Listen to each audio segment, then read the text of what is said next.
Potentially controversial. What's your least favorite classic board game? I feel like I recall a moment in my childhood when I realized how long Monopoly is.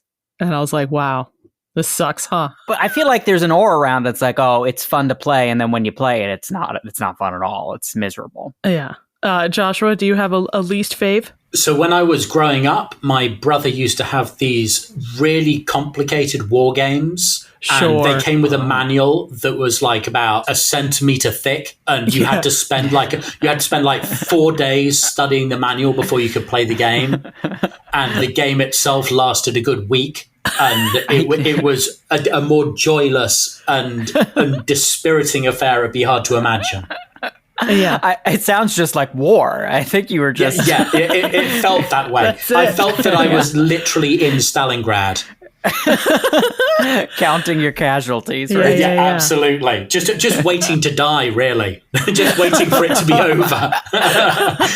It'll be over by Christmas, they said. It never was. Yeah, we'll see Blighty again. Never was.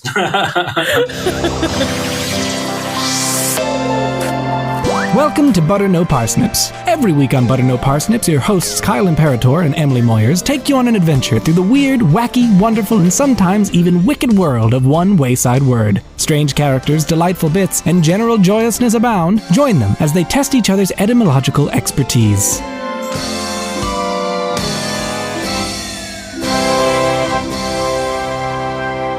Hey, everybody. Welcome to Butter No Parsnips. I'm Kyle Imperatore. And I'm Emily Moyers. Kyle, listen, no games today, all right? What's the word? Wow. Listen, I'm not for playing today, all right? I got things to do, places to be. What do you got? I really wish you would have told me that beforehand, Emily, because, I already chose my word for today.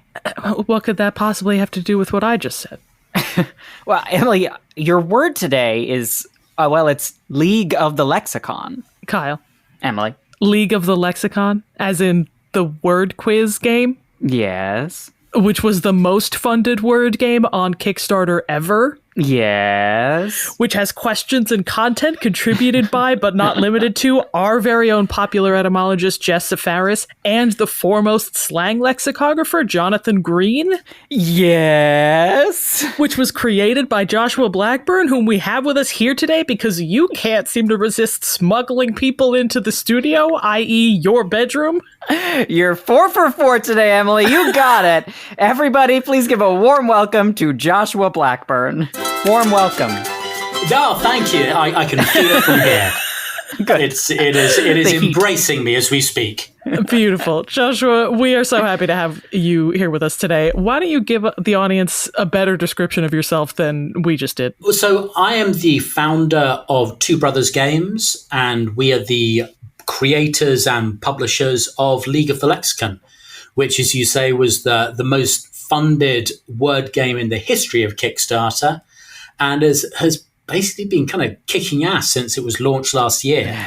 But it's been a weird one because this is the first board game that I've made. My background was in graphic design and communications. I ran a design agency for 14 years. Then I set up an art gallery with my wife, and it's an art gallery and studio. And then most recently, I've been photographing laundrettes. I went around London, photographed every laundress in London, and had them all published in a photo book called Laundorama. Fantastic. And now I'm making board games. So go figure. Yeah. Wow. I mean, what a varied career you've had so far. Yeah, it doesn't fit into a neat box. It's not like, well, you started doing this, so you just become better at this and do more of this. And then, frankly, that's what you're going to be doing for the rest of your life.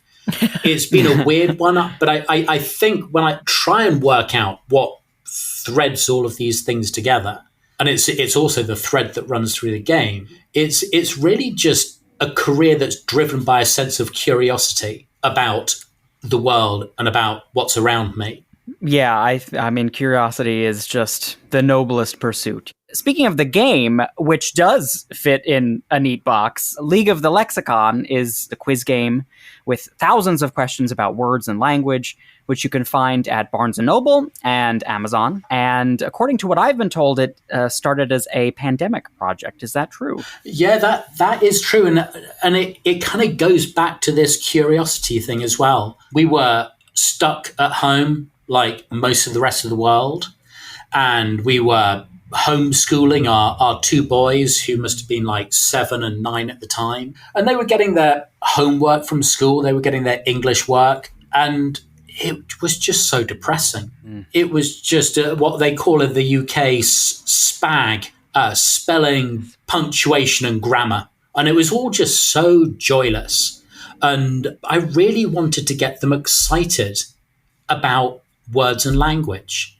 And I discovered that I was rubbish at doing homework with them.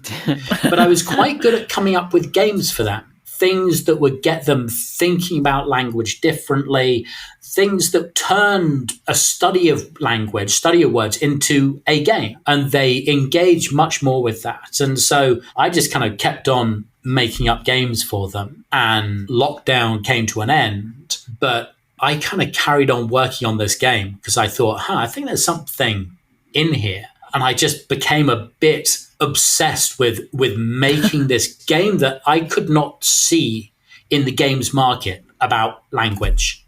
There's great games like Scrabble or Bananagrams, but they're about making words. And that was really what drove me after lockdown came to an end. And I just like, okay, there's something here. And people love language. People are obsessed with it. Podcasts like this are evidence of the appetite that people have for it.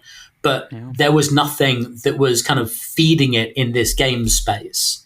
And that's what I was trying to do with League of the Lexicon. Yeah, I think it definitely does. Like, I am a longtime lover of language and words and showing off what I know. And this game is like a beautiful opportunity to do that. Well, I'm pleased to hear it. I mean, it's a quiz game about words and language, but it's not easy. It's not. And our feeling when we were working on it was actually people would much prefer to be challenged and kind of find out what they don't know than to find it just like a walk in the park and just like endlessly showing off what they do know. So it is deliberately quite a challenging game. But our thinking is that you will end a game knowing more at the end than you did at the beginning. And that for us is quite a cool thing. It's a super cool thing. Yeah, there's something to it where, we played and, we played with some of the easier cards and we're like, okay, it was, there was some that we knew, some that we didn't. And then when we played with the harder ones, there was this kind of feeling of wanting to keep going back into the deck to read more cards because you just kept learning something new every time. That is really the spirit that drives it. And I think our guiding principle was it's okay for a question to be hard so long as it's interesting. If you want to know the answer, that's a good question. If it's just a difficult question and you're just like, I don't really care, then that's not a good question. It's like school sometimes. Yeah, absolutely. It needed to be interesting. And you need to be kind of like, I actually want to know the answer to that, please. Well, I think you are right that this is like a principle in a game that has resonated with a lot of people because, as we mentioned, you have the most funded word game on Kickstarter ever. And that must have been crazy when your pandemic project became this, funded beyond anything you expected. So can you tell us more about like hitting that point? Like, did you have a working prototype at that point? Did other things come along because of that? Yeah, that was crazy. If anybody's ever had any experience of Kickstarter, it is so unpredictable.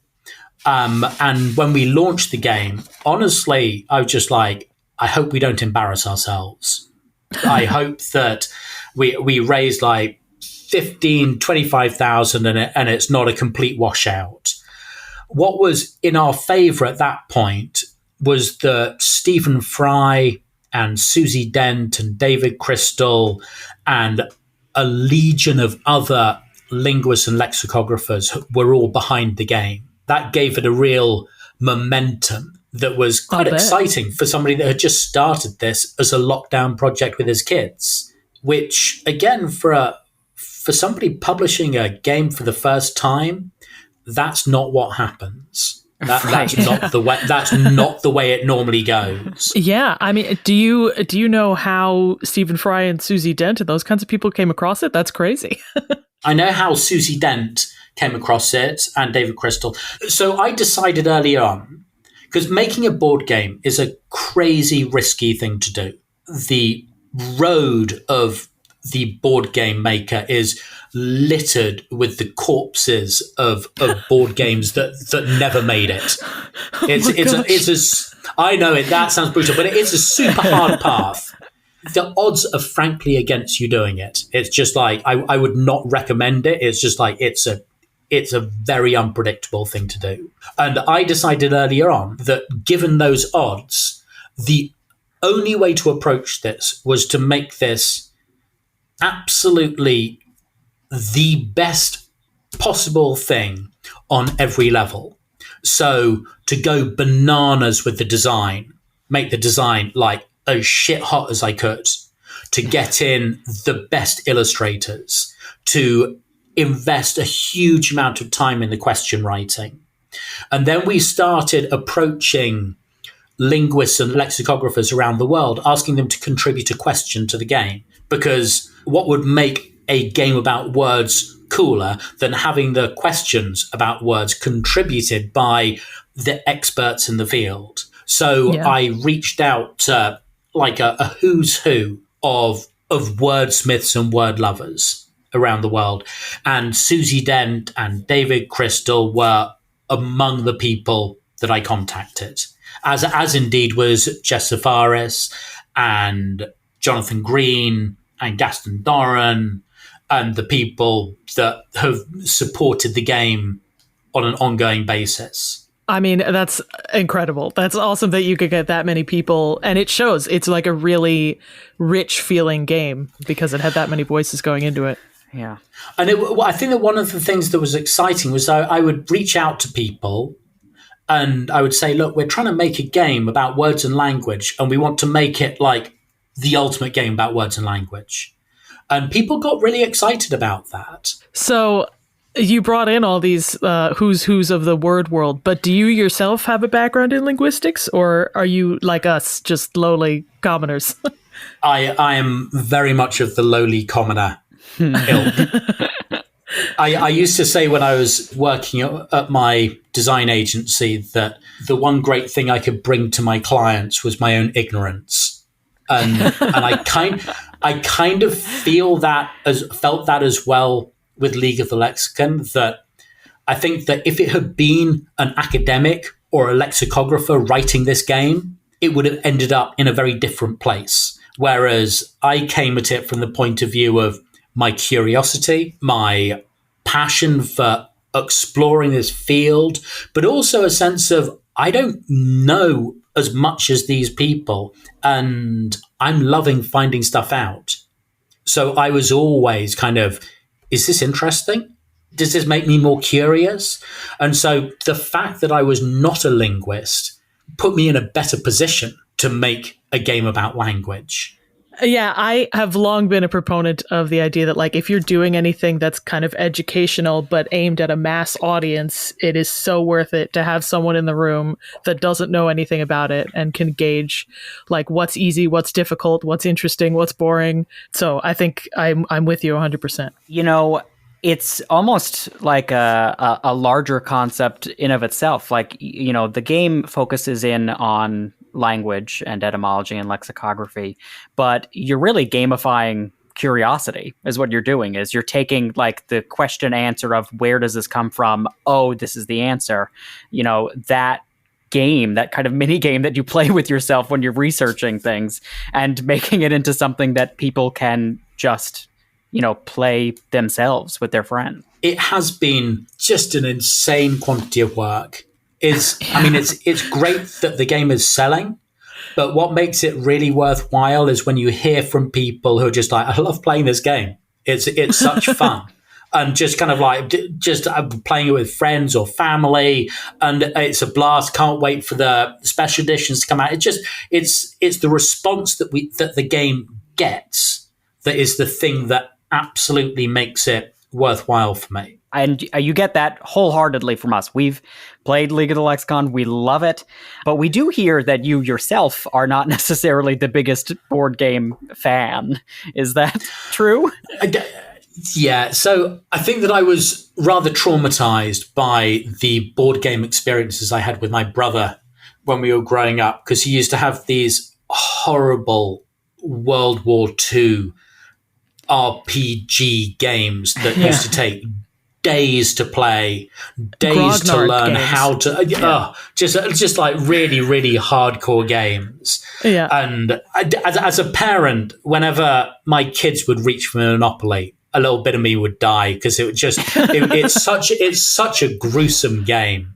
It is. It really brings out the worst in people. And I also, every time they brought it out, I knew, well, that's the rest of my weekend gone. Yeah. So I think that what it comes down to is that I love board games that are like really simple. And so that's why the rules of League of the Lexicon, I mean, honestly, you could write them on the back of a postcard. Yeah. And I've actually had kind of like hardcore gamers kind of criticizing the game, saying, there's nothing here. It's just a quiz game about words and language. And I'm just like, you got it. You got it in one. It's a quiz game about words and language. It's not a complicated game.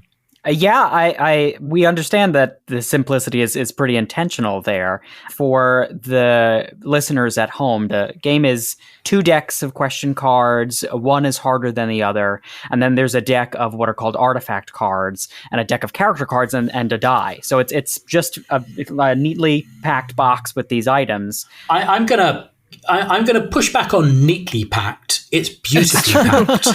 It is beautifully packed. It is. Yes. It is. We cut no corners though. We wanted to make the game like really lovely. So the idea was that I wanted the story to have a narrative, and so we conjured this idea of the League of the Lexicon. And the notion was that the League of the Lexicon were like the Indiana Jones of the archivist world.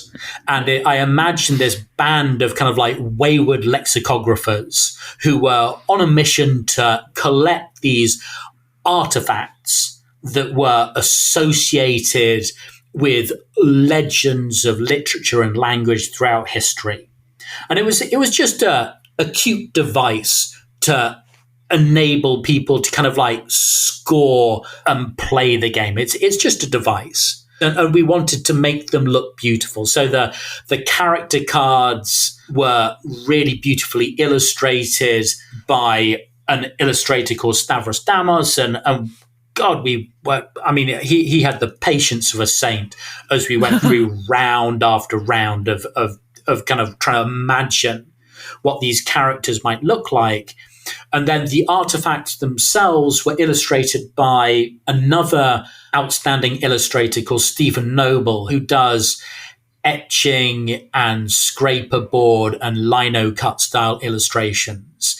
And he illustrated the objects that the League characters were collecting. I mean, truly, that was like the most striking part of the game to me, was those artifact cards. They're really so beautiful and so varied and feel like they have such history and majesty to them, whether they're real or not. Yeah, it was a lot of fun coming up with them. I mean, I've had people ask me, does that exist?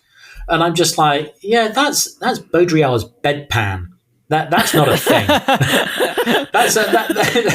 That's somebody's eyeball on a stick. That's not a thing. Yeah, but you can use those question cards and those artifact cards in different ways in the game. Like there's sort of different ways to modify the quiz.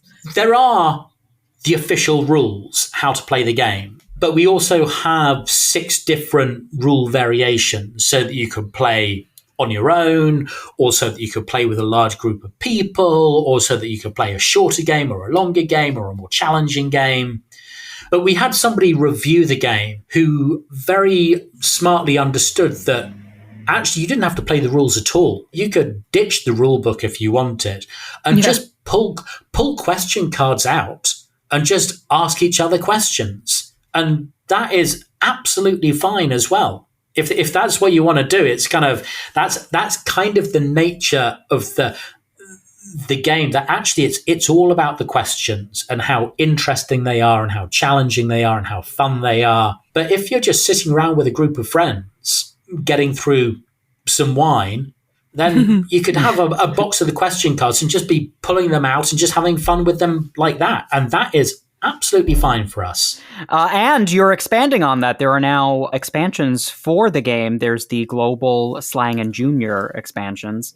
And at least for the global and slang ones, they were written by the polyglot author Gaston Doran and someone that we've actually cited here on the podcast a few times, the slang lexicographer Jonathan Green. Can you talk to us more about that experience of expanding it? I think that the issue with quiz games is that after you've played them a number of times, you become familiar with the questions, and then you're just like, yeah, okay, we've done that. We kind of like, I keep on seeing the same questions. So a good quiz game needs to keep going. And the good thing about having a quiz game about words and language is the universe of knowledge is endlessly expanding. And we had actually contacted both Gaston and Jonathan to contribute questions to the main game. And whereas most people contributed like one question, Gaston contributed 20. And he just kept going. And I think that it was him that was suggesting, it would be great to do something about foreign languages and more fool him. I was just like, yeah, you know what? I think that would be quite good. And so we started talking about it. And similarly, Jonathan was kind of playing around with the idea. And actually, I remember what he said. He very foolishly said, well, if you think it'd be nice to work together in future, do let me know. And I just like, well, interesting you should say that, but I've been having this idea. But they stuck with it. And honestly, I couldn't be more proud of these special editions because they look great. The junior edition was actually done by myself, and that was actually quite an important thing because that kind of returned to the origin of League of the Lexicon, which was a game for kids to play to get them interested and excited about words and language. Have you played the game with your boys? Do they enjoy it? Yeah, so yes, they do. I'll be honest, and this is something I'm slightly embarrassed about. I don't know whether you guys cook much. If you cook, if you've made a really big meal for people, if you've been slaving away in the kitchen for like a day trying to get it all together, and then everybody arrives and you put it down on the table, you have no appetite. you do not want to eat a thing. You're just like, look, enjoy it. I'll have pleasure watching you eat. I can't eat this. And it does sometimes feel like that with this game, that because it consumes my working life, my two brilliant boys, when they're just like, oh, can we play? Sometimes I'm like, oh, God, really? Give me a break from it. I'm trying to have some time off. Well, unfortunately, you might not get that off time right now, because the thing is, we typically end every episode of our podcast with a game. And considering the fact that this episode is all about a game, we thought maybe we could give the audience a little more game this week and a big taste of what the League of the Lexicon is all about. So how do you feel about that? Well, I feel pretty good about that. I think that I can give you a good run for your money.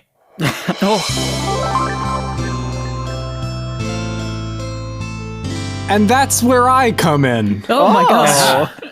He's here. So, as we've done in the past, our guests have come on and they've given us a little taste of what they do and what they specialize in. And so this week, we're going to give Joshua the reins up until the very end of the episode. So, Joshua, you've got a game for us. You've got League of the Lexicon. I got a game. I think I'm going to pass it off to you, and I'm here now. So so take it away. Okay, so when I was talking to Seth about this, he was like, it would be lovely if the three of us could work together collaboratively answering questions from the game. And I was just like, no. I don't want any of that. I want you at each other's throats. I want your dignity. No, not your dignity. I don't want your dignity. You can have it. Yeah, no, I don't want it. So this is competitive, bare knuckle League of the Lexicon. Okay. But just to sweeten the deal, there is a prize at the end. Oh. It is a mystery prize. It will be a package that is sent by myself that will contain an assortment of goodies, which, whilst unnamed at the moment, I guarantee you are worth the having. This is crazy. I don't even care what it is. As soon as he said the word prize, I was like, I need to win. I will destroy them. Absolutely. You need to win. Okay, so what we're going to do, I've got 15 questions, 5 for each of you. Okay? Oh, man. And it's going to be whoever has the highest score with their 5 questions. Oh, gosh. However, I'm going to chuck in a little wrinkle here. Oh, man. If you do not get your question right, then that question is thrown open to the other 2. They can answer your question. However, if they get that thrown open question wrong, they lose a point. Whoa. Yeah, you're getting this. So you've got to be sure that if you're going to go for the bonus question, you better be sure you know the answer. Yeah. Otherwise, it's going to cost This is you. the gauntlet of the lexicon. I'm sweating. Yeah, you're liking this? Okay. So look, I'm because I'm predictable and I don't know your respective ages, I'm therefore going to go by alphabetical order. And the first question is for Emily. Love it. We'll ease you into it. Okay. What does the scent petrichor best describe? Is it freshly baked bread, freshly mown grass, rainfall on dry ground, or fear or anxiety? I know this because of a Doctor Who episode, and the answer is C. The answer is C, rainfall on a dry ground. You've got it. I'm going to read you the answer because the answers are actually kind of as important as the questions in this game. Yes. Please. The answers are always fun. So the answer here is petrichor is the sweet earthly scent accompanying a rain shower on warm, dry ground. It was first documented by 2 Australian research scientists in 1964. From Greek petra, rock, and ichor, the ethereal fluid supposed to flow like blood in the veins of the gods. Oh, Wow. Yeah, so there we go. Oh, that's the second half That's of so that. fun. Yeah. So, I mean, I always try and get people to read the answers because we put a lot of effort into the answers. Okay, so Kyle, you are next up. And this again, just easing you in. Spell fettuccine. Oh, Kyle, no. it's your Italian moment.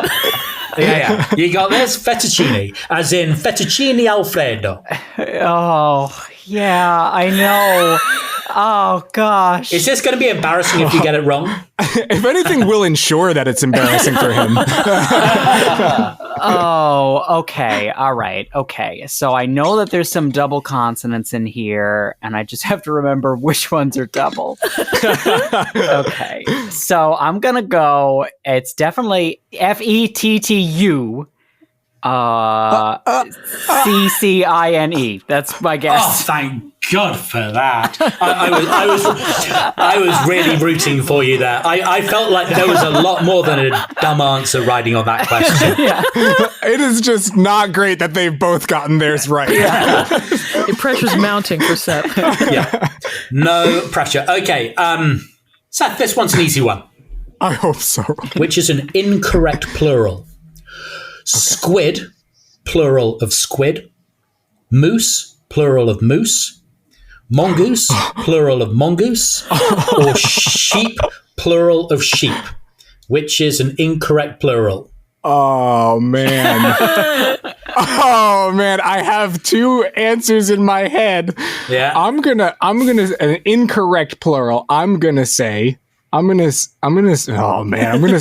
Squid, moose, mongoose, or sheep. I'm just gonna do the answer that I think, and I'm gonna say that the incorrect plural is squid.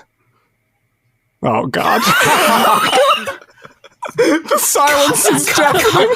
I'm just wondering whether Kyle or Emily want to come in here. I will put my point on the line. I think that mongoose should be mongeese. Oh, okay. You know what? I'm gonna give you that. Oh, was I wrong about what it should be? You're incorrect about what it should be. The plural of mongoose is mongooses. Okay, I should have quit while I was ahead. No. You know what? You get this because the question was which was an incorrect plural. Yeah. Okay. So you get it. Okay. Well, that was a good round for you, Emily. Okay. Let's mix things up. Kyle, which hat is not named after a person? Which hat is not named after a person? Eponyms. All right. Homburg, bowler, Trilby, or Stetson? Oh, I'm going to go with bowler. Well, no. I'm therefore going to throw. I'm therefore going to throw it open to the others. So, do I have anything to lose? You lose a point if you get it wrong. So you're going to negative. Oh, yeah. You know what? I like taking a risk, so I am going to touch it. I'm going to say it was Stetson. We're in the negative zone. You're in the negative zone. No, it's Homburg. Is not named after a person. I almost said it. The one that's a German city. That Homburg, named after the town Bad Homburg in Hesse, Germany.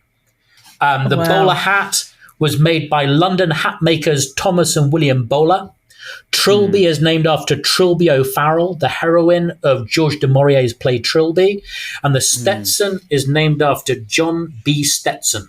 I'm just setting up my underdog arc. That's okay. Did I get skipped? No, I'm mixing up the order, but I'm totally going to confuse myself. But this one's for you, and I'm going to lower the tone here. Which sexual proclivity is not named after a person? Which sexual proclivity is not named after a person? I feel primed. Masochism, onanism, troilism, or sadism? Which is not named after a person? Wow. Well, I know it is not masochism or sadism because we talked about them. Not in this episode. No, in a Patreon episode. No, we just talk about these things in our personal lives. Every day. The only I'm guessing, but it's an educated guess because troilism. I know that this what is it? Troiler and Cressida? That's a name. So I'm going to say this is completely, I'm just going out on such a limb. So I'm going to say it's onanism is not an eponym. I'm going to throw that open to Seth and Kyle, I'm afraid. I'm sorry. I'm going to take it. I feel like we got to let Seth get this. Fine. Is it troilism? It is troilism. Yeah, so troilism is sex involving three people. Probably from the... of course it is. Probably from the French trois. Masochism, as you say, named after German novelist Leopold von Sacher-Masoch. I remember reading about this. Masochism was named after him in his lifetime. And he was apparently absolutely furious about it. Not pleased. Onanism, masturbation, is named after Onan from the book of Genesis, who spilt his seed. And sadism is after the Marquis de Sade, obviously. Not the legacy you want, you know? No. Right. So, okay, Seth, you're at 0. Yeah. That's a win. That's a win. It sure is. And actually, this last question is for you. Where would droogs eat eggywegs? Where would droogs eat eggywegs? Is it in The Drowned World by J.G. Ballard? In A Clockwork Orange by Anthony Burgess?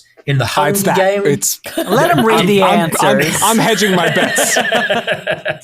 Are you in the Hunger Games or in a Battle Royale? It is absolutely Clockwork Orange. It is absolutely Clockwork Orange. Yeah, you're back in contention. Back in contention. I've got to be honest, that there will be people listening to this who dismissed you. Who thought you were finished, thought you were over. I can feel it. I can feel. Honestly, I'm one. Yeah. That's a lot of people. No, I'm not saying there are a lot of people, but throngs and throngs of people. In fact, some people dismissed you a couple years ago, Seth. I can't get involved with that. Right. Okay. Now, Emily, this one's for you. Yeah. After the Netherlands, Austria, and Denmark, whose non-native English is best?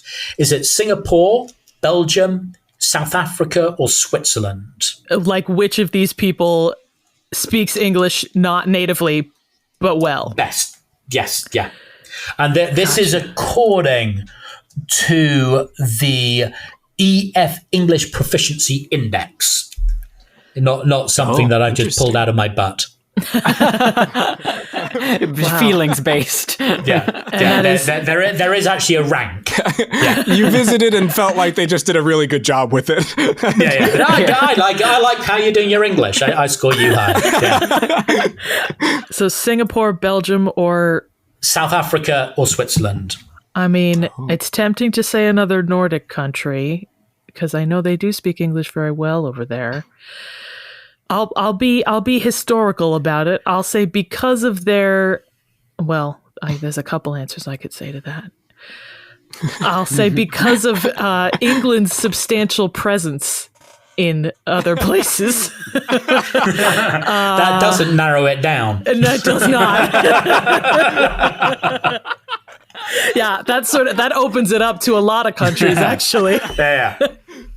I will say Singapore.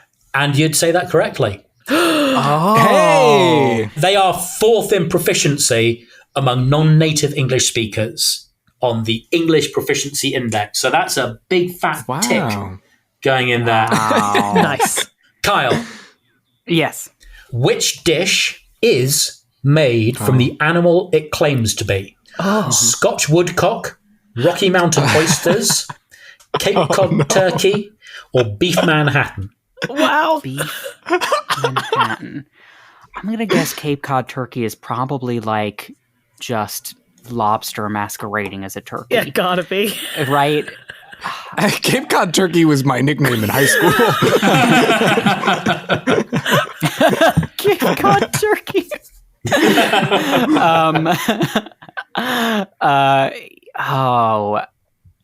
I'm gonna go for Scotch woodcock.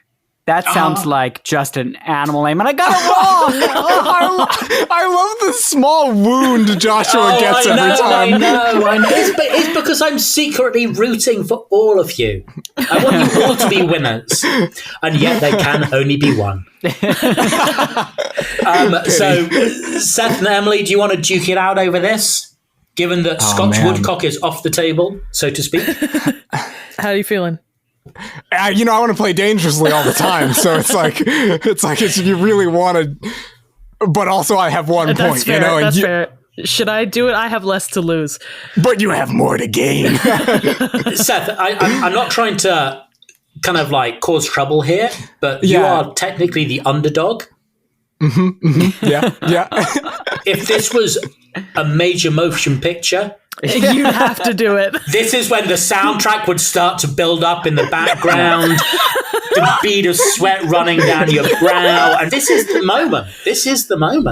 I hear Chariots of Fire, Seth. Yeah, I hear all of that. Yeah. But no pressure. Or Seth, you can absolutely wuss out. Wow. I'm taking it. Let's do it. All right. I'm going to say it's, what was it? Beef Manhattan? He gets it. Oh, and this is, can you hear it? You can hear it. Of course you can. I hear it. Ivan Drago just went down. Right. Okay. You're back in contention. You are back in contention. Okay. And I think I've got one final question for you of this round before we move on to the special editions. Oh, for me. Spanish disease, English disease, and French disease refer to what? Meanness, lateness, laziness, or syphilis? This could be your syphilitic comeback. This is my guess is going to be offensive no matter what. Yeah, absolutely. Okay. I'm going to say meanness. And I'm going to throw this open to Kyle and Emily. I've got to guess. You go for it, Kyle. I think it's syphilis. You'd be right with syphilis. You Wow. have absolutely scored with syphilis. What can I say? Go to your doctor. Yeah, absolutely. Right, okay, so those were all questions from the main game. And then for the final 2 questions each, we're going for the slang edition and the global edition. Okay. Amazing. Okay, so Emily, what is the great Australian adjective? Bloody, fucking, pissing, or sodding? Wow. The great Australian adjective is in inverted commas. It has been referred to since the 19th century as the great Australian adjective. Wow. Emily, why don't you try it out in the accent? You know? That's okay. I should mention as well that the slang edition is marked on the pack as adults only. I think that's been made clear. I think I should probably make it clear. The slang edition is definitely saucier than the others. Wow. All right. I'm just going to guess. I think it's fucking. No, it's bloody. Oh. You obviously haven't hung around with. Oh God! I just gave the answer away. You did. You did. You've taken this away from my arc. I know. I'm sorry. No, but I feel bad. I screwed that up. No, so bloody it's synonymous with Australian language. Described by W.T. Googe as the title for one of his poems in Hits, Skits and Jingles, 1899. And there's been much that has been written about the use of bloody in Australian language. Wow. That's fun. Right, Kyle, your friend has been doxed. D-O-X-E-D. Doxed. What's happened to them? They've lost their job. Their private information has been posted online. They've been humiliated among their friends, or they've been busted for cheating in an online game. So this is a slang question, American slang, although it's online slang. I think I know what this means, although for some reason I always associate it with like having the FBI called on people. But I want to guess that it's having your public information posted online. Yeah, that is correct. Being doxed involves having one's personal information, address, phone numbers, etc., being shared without consent. It is malicious behavior often used as a means of exacting revenge. Yeah. According to Merriam-Webster, doxing derives from dropping documents or dropping. Oh, I've never gotten where that came from. The X's just make you totally out of it. Because how often do you see that? It makes it seem more insidious, though, with the X's, you know? It's an evil wizard. And final question for Seth in this round. Who told the hippie generation to turn on, tune in, drop out? Was it musician Jerry Garcia, activist Abby Hoffman, author Ken Kesey, or psychologist Timothy Leary? That's Timothy Leary. That's Timothy Leary, absolutely. Oh, man! Popularized by psychologist and LSD enthusiast Timothy Leary, first delivered the line in 1967 at the Human Be-In in San Francisco's Golden Gate Park. Oh, terrific. Wow. Terrific. This is the last question for each of you. Wow. I'm so scared. This is from the Global Edition. Emily. Yeah. How often has writing been invented from scratch? Only once? At least 3 times? At least 6 times? Or dozens of times? How many times has writing been invented from scratch? What? I mean, it feels like it has to be. Oh, wow. Yeah, it feels like it has to be dozens of times. So I'll say that. I wonder what Seth and Kyle might say. Oh my god! Oh my god! I need that I'm terrified. Right, so look, here's how it sits at the moment. Seth, you've got 3. Kyle, you've got 1, 2, 3. Oh no. Oh no. Yeah. Emily's got 1, 2, 3. Oh That's my what god. I thought. Yeah. So this is kind of Wow. I mean, whoever successfully lands this could pull this in, Oh. but like no pressure. I mean, Seth, I think you want to take a guess on this, right? Yeah, I think you want to lose a point. How often has writing been invented from scratch? Only once, at least 3 times, at least 6 times, or dozens of times? You know what? I'm going to do it. I'm just going to say at least 6 times. Okay, so that's wrong. Oh my god! So that's wrong, but I don't think I'm going to pass it to Kyle. I think that it's just, otherwise it's unfair. No, it's been at least 3 times. Writing was invented independently by the Chinese, the Mayans, and the Sumerians of today's Iraq. The Egyptian hieroglyphs may have been another independent invention. All other scripts can be traced back to one of these. Wow is indeed. right. God, oh man, there goes my redemption. You fell at the You still got a chance. Kyle, what is the most commonly spoken language in the Southern Hemisphere? Indonesian, Spanish, Portuguese, or English? The most commonly spoken language in the Southern Hemisphere. This really plays on my knowledge of geography, because I'm pretty sure the Southern Hemisphere... It's the bottom bit. It's the bottom bit. Oh, yeah. Thank you. So, I'm going to go out on a limb, and this seems like a crazy guess, but I'm going to go out on a limb and say Portuguese. He shoots, he scores. Wow. Well, can I say he's got it. Okay, so Seth, I mean, I don't mean to be negative about this, but you're basically finished. Yeah, I mean, it's you're done. We're literally. I'm asking you this question just to complete the format, not because you stand a chance. I really appreciate how gentle you're being about this. Yeah. Okay. Right. What does the Chinese system of feng shui literally mean? Doors and sunlight, domestic fortune, 16, or wind and water? Oh, no. The Chinese system of feng shui.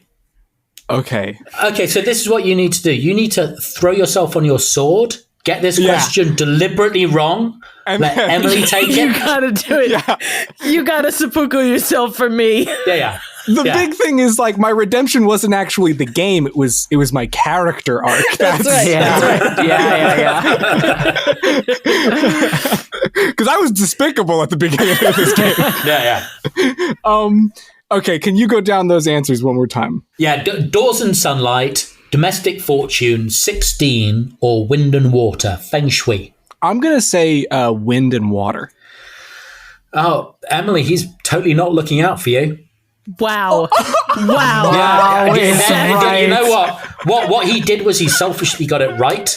And in so doing, absolutely stitched you up.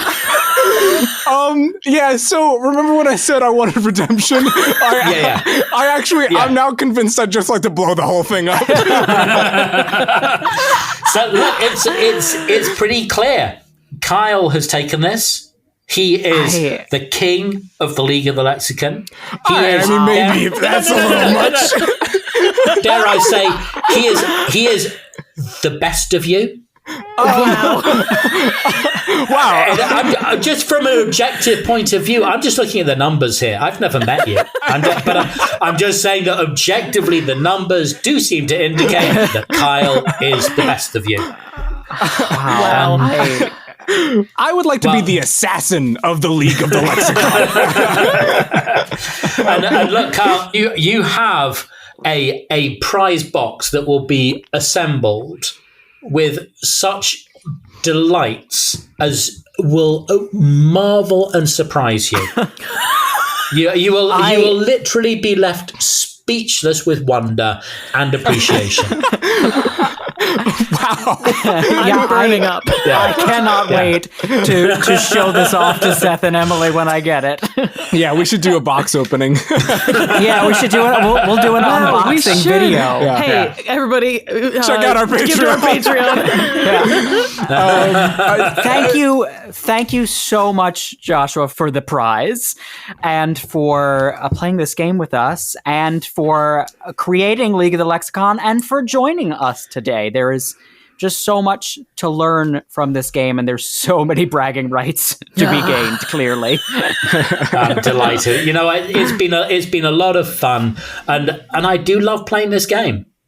And it is such a hoot playing it with people who are into words and language. And honestly, I mean, yeah, the questions are hard, but it's really fun just kind of arguing about it and going with your gut instinct and being surprised by the answers. That's where the joy of the game comes from.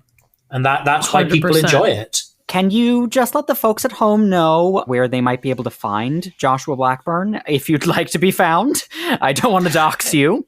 No, thank you. And perhaps where they can find and follow League of the Lexicon. Well, you'll find League of the Lexicon at leagueofthelexicon.com. You will also find it on Amazon.com or Barnes & Noble. And if you're in the UK, you will find it at Waterstones. You'll also find us on the usual social channels. We're on Facebook and Twitter and Instagram. And we post a lot of stuff about words and language. In fact, we're posting really pretty great much stuff. every day. Yeah. And and we just want to, it's all about sharing a love of words. And so that's what we post on social, is just interesting stuff about words. Amazing. Joshua, thank you so much again. And as for us, remember, you can find Butter No Parsnips on social media as well, on Facebook and on Instagram at Butter No Parsnips Podcast and on TikTok at Butter No Parsnips. And if you liked today's episode, consider giving us a 5-star rating or review wherever you heard us. And if you really liked today's episode, consider donating to our Patreon at patreon.com/butternoparsnips. Donating $5 or more earns you a shout out either on social media or here on the podcast. Thanks so much to all of you. You help us make what we make. And with that, I've been Kyle Imperatore. I've been Seth Gliksman. And I've been Emily Moyers. And you've been Joshua Blackburn, and thank you for having me. Thank you so much, Joshua. This has been Butter No Parsnips. We'll see you all soon.